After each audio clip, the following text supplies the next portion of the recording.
Trading Tamil நண்பர்கள் அனைவருக்கும் வணக்கம். நம்மளோட சேனல் பார்த்தீங்கன்னா Nifty, bank Nifty, fin Nifty, Sensex இப்படி எல்லா இண்டெக்ஸுக்காக வந்து பார்த்தீங்கன்னா இன்ட்ராடேக்கான லெவல்ஸ் வந்து டெய்லி பதிவிட்டு வந்துட்டுருக்கும். அப்படி இருக்கும்போது நாளைக்கான சப்போர்ட் அண்ட் டிசிஷன் மற்றும் சென்செக்ஸ்க்கான எக்ஸ்பெரிக்கான சப்போர்ட் அண்ட் டிசிஷன் என்னன்றதை இந்த வீடியோ நம்ம தெளிவாக பார்க்க போகிறோம். ஸோ அதனால் வீடியோ ஸ்கிப் பண்ணாமல் முழுசாக பாருங்கள். ஃபஸ்ட்டு நிஃப்டியை பார்த்துருவோம்.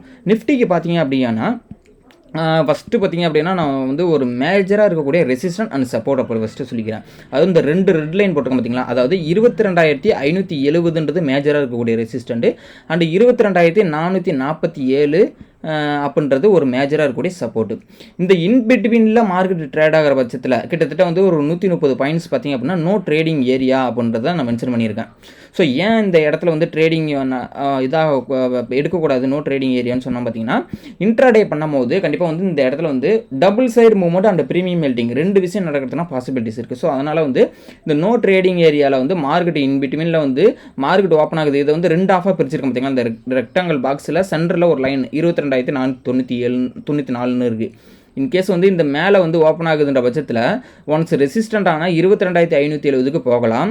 இல்லைனா இந்த 22,494 இன்பிட்வீன் லைனை வந்து பிரேக் அவுட் பண்ணி கீழே வந்து 22,447 சப்போர்ட்டுக்கு வரலாம். ஓகேங்களா? ஸோ ஒன்ஸ் இந்த மேஜராக இருக்கக்கூடிய சப்போர்ட் அண்ட் ரெசிஸ்டண்ட்டை பிரேக் அவுட் பண்ணும்போது ஒன்ஸ் இந்த சப்போர்ட்டை மேஜராக இருக்கக்கூடிய சப்போர்ட்டை பிரேக் அவுட் பண்ணுதுன்னா நல்ல ஒரு புட் சைடு போகிறதுனா பாசிபிலிட்டிஸ் இருக்குது. அதேமாதிரி ரெசிஸ்டண்ட்டை பிரேக் அவுட் பண்ணுதுன்னா அடுத்து நல்ல ஒரு பாசிட்டிவ் மூவ்மெண்ட் போகிறதுனா பாசிபிலிட்டிஸ் இருக்குது. ஓகே, இப்போ நாளைக்கு வந்து 22,444 பிரேக் அவுட் பண்ணுது அப்படின்னா ஒரு 40 பாயிண்ட்ஸ் கிட்டத்தட்ட வந்து 22,414 ஒரு சின்ன ஒரு சப்போர்ட். அந்த ஃபர்ஸ்ட் சப்போர்ட்டை பிரேக் அவுட் பண்ணுதுன்னா 22,371 அப்படின்றது ஃபஸ்ட்டு சப்போர்ட்டு. ஸோ இதையும் பிரேக் அவுட் பண்ணுதுன்னா 22,324 அப்படின்றது அடுத்த சப்போர்ட்டு. ஓகேங்களா? ஸோ ரெசிஸ்டண்ட்டை பொறுத்தளவுக்கு இந்த 22,570க்கு மேலே போகுது அப்படின்ற பட்சத்துக்கு 22,603 ஃபஸ்ட்டு சப்போர்ட் ரெசிஸ்டண்ட்டு. அந்த ரெசிஸ்டண்ட்டை பிரேக் அவுட் பண்ணுதுன்னா 22,646 செகண்ட் ரெசிஸ்டண்ட்டு. ஸோ அதையும் பிரேக் அவுட் பண்ணுதுன்னா 22,692. ஓகேங்களா? ஸோ இந்த ரெசிஸ்டன்ட் அண்ட் சப்போர்ட்டை தான் வந்து நாளைக்கு இன்ட்ராடே பண்ணுறதுக்கு நிஃப்டிக்கு தேவையானது போருமானது. ஓகேங்களா? ஸோ அதனால் வந்து இந்த லெவல்ஸ்லாம் வந்து நோட் பண்ணி வச்சிங்க. ஓகே, நெக்ஸ்ட் பார்த்திங்க அப்படின்னா பேங்க் நிஃப்டி பார்த்துரும். பேங்க் நிஃப்டிக்கான சப்போர்ட் அண்ட் ரெசிஸ்டன்ட்டை பொறுத்தளவுக்கு பார்த்திங்க அப்படின்னா மேஜராக வந்து பார்த்திங்கன்னா சப்போர்ட் எது ரெசிஸ்டன்ட் எதுன்றதை ஃபஸ்ட்டு பார்த்துக்குவோம். மேஜரான ரெசிஸ்டண்ட்டை பொறுத்தளவுக்கு 48,432 ஃபஸ்ட்டு ஒரு மேஜராக இருக்கக்கூடிய ரெசிஸ்டண்ட்டு.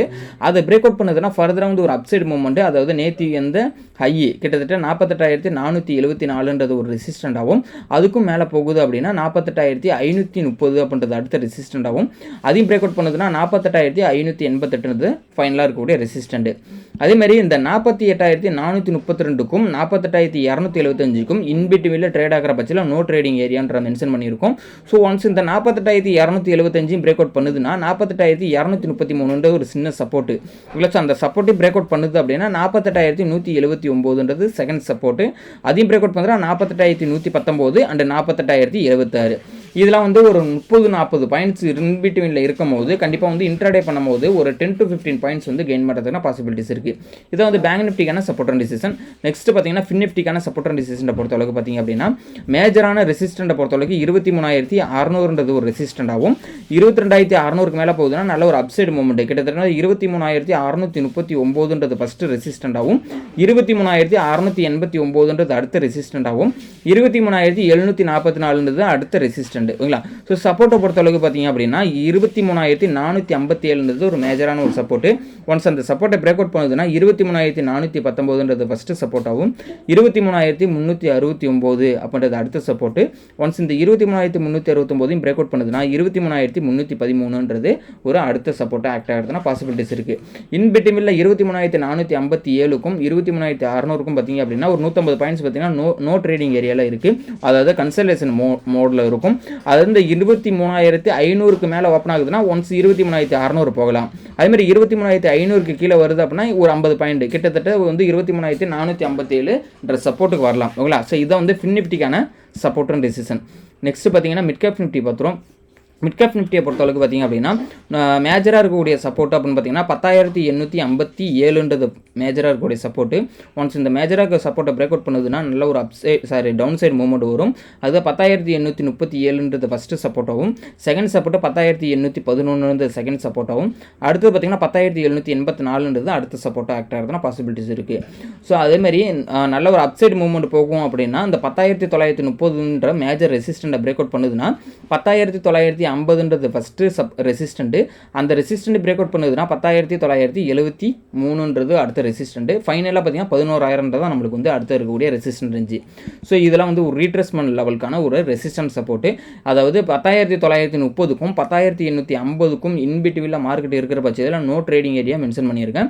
அது இன்பிட்வீனில் பார்த்தீங்கன்னா 10,884க்கு மேலே ஓப்பன் ஆகுதுன்னா அதாவது ஒன்ஸ் சப்போர்ட் எடுத்துகிட்டு திரும்பலாம் 10,930க்கு, இல்லைன்னா இந்த 10,857க்கு வரலாம். ஓகேங்களா, இதுதான் வந்து மிட் கேப் நிஃப்டிக்கான சப்போர்ட் அண்ட் ரெசிஸ்டன்ஸ். ஃபைனலாக வந்து சென்செக்ஸ் நாளைக்கு எக்ஸ்பீரியில் இருக்கிறதுனால சென்செக்ஸுக்கான சப்போர்ட் அண்ட் ரெசிஸ்டன்ஸ் பார்த்துருவோம். அதாவது 74,000ன்றது 74,010ன்றது நாளைக்கு இருக்கக்கூடியது மேஜராக இருக்கக்கூடிய சப்போர்ட். ஓகேங்களா, அதேமாதிரி ரெசிஸ்டண்ட்டை பொறுத்தவரைக்கும் 74,330ன்றது அடுத்த ரெசிஸ்டன்ட். ஓகேங்களா, ஒரு 300 பாயிண்ட் வந்துன்றது நம்மளுக்கு வந்து ஒரு கன்சல்டேஷன் ஜோனாக வந்து மென்ஷன் பண்ணியிருக்கேன். ஏன்னா இன்றைக்கி உங்களுக்கு தெரிஞ்சிருக்கும் கிட்டத்தட்ட நல்ல ஒரு புல்லிஷ் கேண்டில் 15 மினிட்ல போயிருக்கு. அதுக்கப்புறம் மார்க்கெட் வந்து ஒரு பெரிய மூவ்மெண்ட்டே இல்லை. அதே மாதிரி கிட்டத்தட்ட இந்த 74,000க்கும் 74,330க்கும் இன்பிட்வீனில் மார்க்கெட் இருக்கிற பட்சத்தில் பார்த்தீங்கன்னா நோ ட்ரேடிங் ஏரியா கன்சல்டேஷன் ஜோனாக இருக்கும்.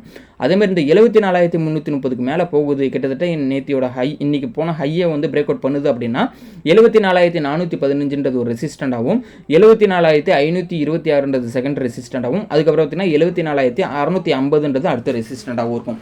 அதேமாதிரி சப்போர்ட்டை பொறுத்தளவுக்கு பார்த்தீங்கன்னா 74,000 பிரேக் அவுட் பண்ணுதுன்னா நல்ல ஒரு புட் சைடு வரும். கிட்டத்தட்ட ஃபஸ்ட்டு சப்போர்ட்டே பார்த்தீங்கன்னா 74,920, அதையும் பிரேக் அவுட் பண்ணுதுன்னா 73,800, அதுக்கும் கீழே பார்த்தீங்கன்னா 73,690, அதுக்கும் கீழே பார்த்தீங்கன்னா 73,600ன்றது ப்ரீவியஸாக வந்து லோ. ஓகேங்களா, ஸோ இதுதான் வந்து மேஜராக இருக்கக்கூடிய சப்போர்ட் அண்ட் ரெசிஸ்டன்ஸ் பொறுத்தளவுக்கு சென்செக்ஸுக்கு. ஓகேங்களா, ஓப்பன் இன்ட்ரெஸ்ட் டேட்டா அண்ட் வந்து ஆப்ஷன் செயின் எல்லாமே பார்த்தீங்க அப்படின்னா நம்ம டெலகிராம் குரூப்பில் வந்து அப்டேட் பண்ணிட்டு இருக்கோம். நம்ம டெலகிராம் குரூப்பில் ஜாயின் பண்ணால் டிஸ்கிரிப்ஷனில் கொடுத்துருக்கேன், அந்த லிங்க் மூலியமாக மட்டும் ஜாயின் பண்ணிங்க.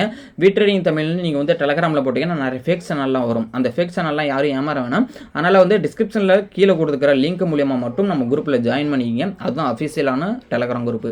அது மட்டும் இல்லை நம்ம கோர்சஸ் வந்து ப்ரொவைட் பண்ணிகிட்ருக்கோம். இன்ட்ராடே ஆப்ஷன்ஸ் பையிங் பண்ணுறதுக்கான ஸ்ட்ராட்டஜி, சூப்பரான ஸ்ட்ராட்டஜி இருக்குது. ஸோ கற்றுக்கிட்டு ட்ரேட் பண்ணணும்னு நினைக்கிறவங்களுக்கு வந்து நான் ஃப்ரீ கோர்சஸ்மே ப்ரொவைட் பண்ணிகிட்ருக்கோம். அது வந்து பெய்டு கோர்ஸ் கிடையாது, ஃப்ரீ கோர்சஸ். ஸோ அதுக்கான டீட்டெயில்ஸ் என்னோட வாட்ஸ்அப் நம்பர் டிஸ்கிரிப்ஷனில் கொடுத்துருக்கிறதுக்கு மூலியமாக நீங்கள் கான்டாக்ட் பண்ணுறீங்க அப்படின்னா கண்டிப்பாக ஃப்ரீ கோர்சஸ் வந்து உங்களுக்கு வந்து சென்ட் பண்ணி விடுவோம். ஓகேங்களா, அதனால் வந்து உங்களோட ஃப்ரெண்ட்ஸ்க்கும் இந்த வீடியோ வந்து சென்ட் பண்ணி விடுங்க. உங்களை இன்ட்ராடே நீங்கள் பண்ணிகிட்டு இருக்கீங்கன்னா உங்களோட ஃப்ரெண்ட்ஸுக்கும் இதை ஷேர் பண்ணிவிட்டு வீடியோ பிடிச்சிருந்தா லைக் பண்ணிங்க, சப்ஸ்கிரைப் பண்ணிக்கங்க. தேங்க்யூ நம்பா.